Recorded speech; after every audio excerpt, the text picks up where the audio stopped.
to call them a good boy. Like, what does good even mean?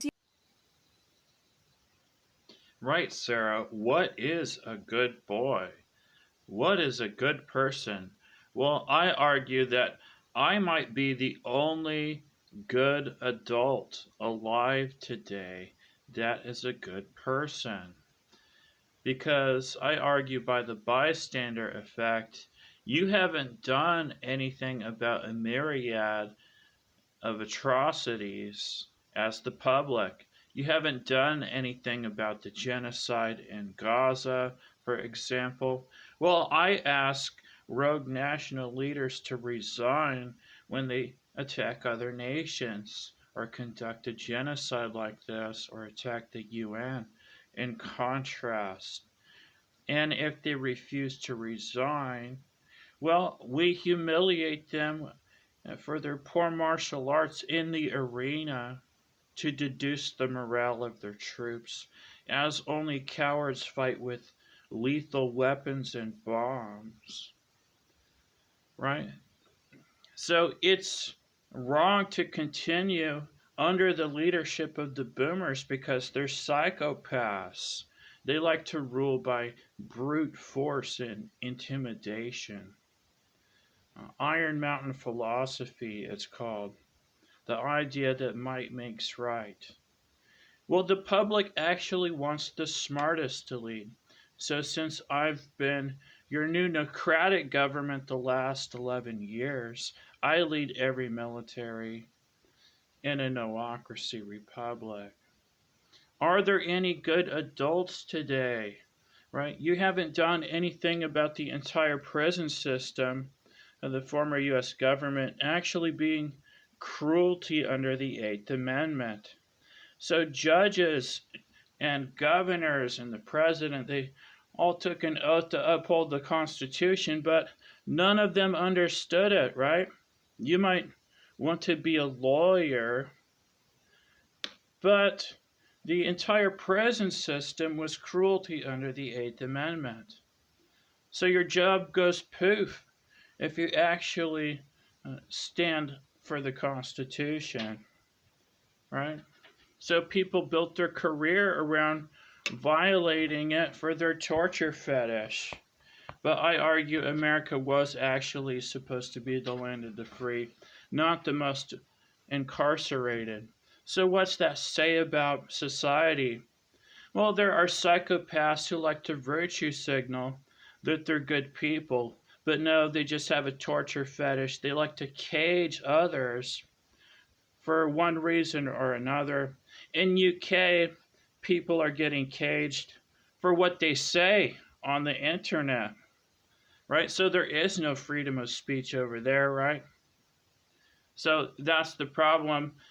They just increased the multitude of reasons you could be caged by the government for their torture fetish, trying to virtue signal. Suddenly, everyone in the public is behind bars for one reason or another by the tyrant, the ninny state, I call it, right? So, is that ethical? No, right? This is one of the many reasons why the United States ended in 2014 in Generation X. Hey, is it wrong to kill? Well, it is wrong to kill, and that's the problem. So the cops have been doing it for decades, and they weren't supposed to. No one told them it was wrong for the government to kill the public. Under the guise of self defense, though, they argue otherwise. So, to have the United States, you have to understand and uphold basic rights, the right to life, liberty, and the pursuit of happiness. What happens if you don't understand the right to life? If you don't uphold basic rights and the right to life? Well, a guy like me can alter or abolish the U.S. government for failure to uphold basic rights. So, what's that mean? Well, if you have lethal force by police in general, in the first place, I can alter or abolish, I can get rid of the U.S. government, right? If you have abortion, if you have execution, that violates your right to life. So the government has to uphold your right to life for it to exist. And if it doesn't do that, it's not doing its job. So if Joe Biden marches with the pink hats, he's not doing his job. He doesn't even know basic rights yet. Just like Donald Trump when he talks about putting drug dealers or journalists to death, right?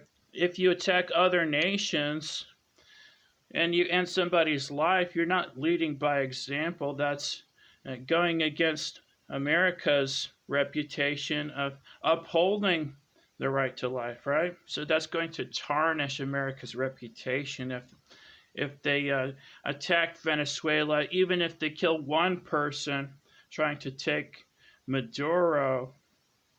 But you violated someone's right to life, and what's the point of America then if you don't uphold the right to life and you don't lead by example, right?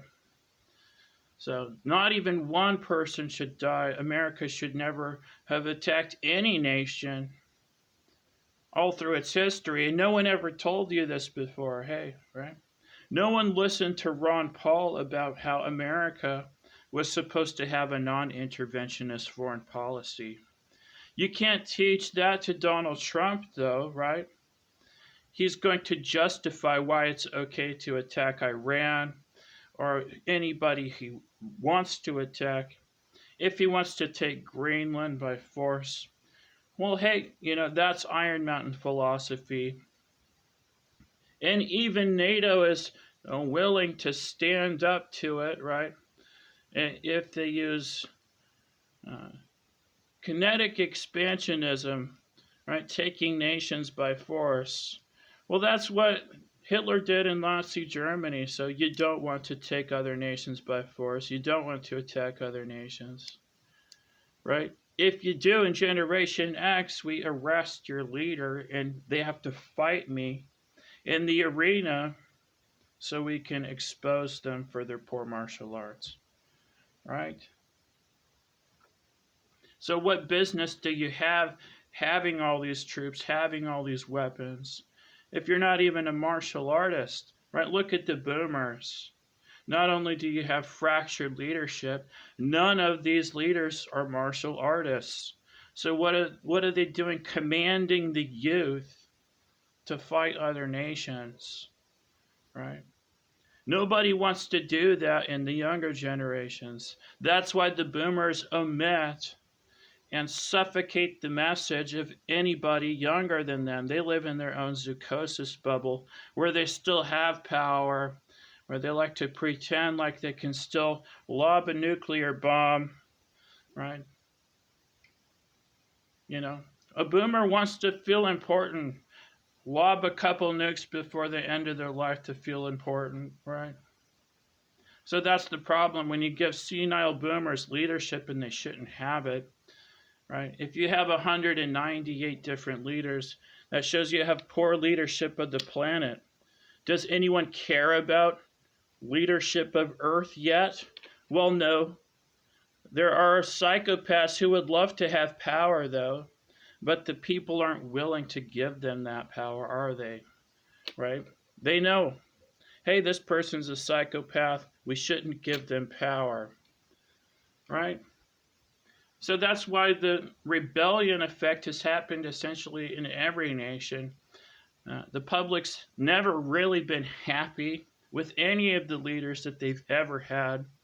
So if you give them the one that they needed, is that better than the one that they wanted? Well, that's what I argue. That's what you argue in a democracy, right? Kind of like having parents. Hey, they do have things to teach you. Maybe you didn't want to listen to your parents, just like maybe you don't want to listen to the world's smartest person when I tell you that I'm your new government.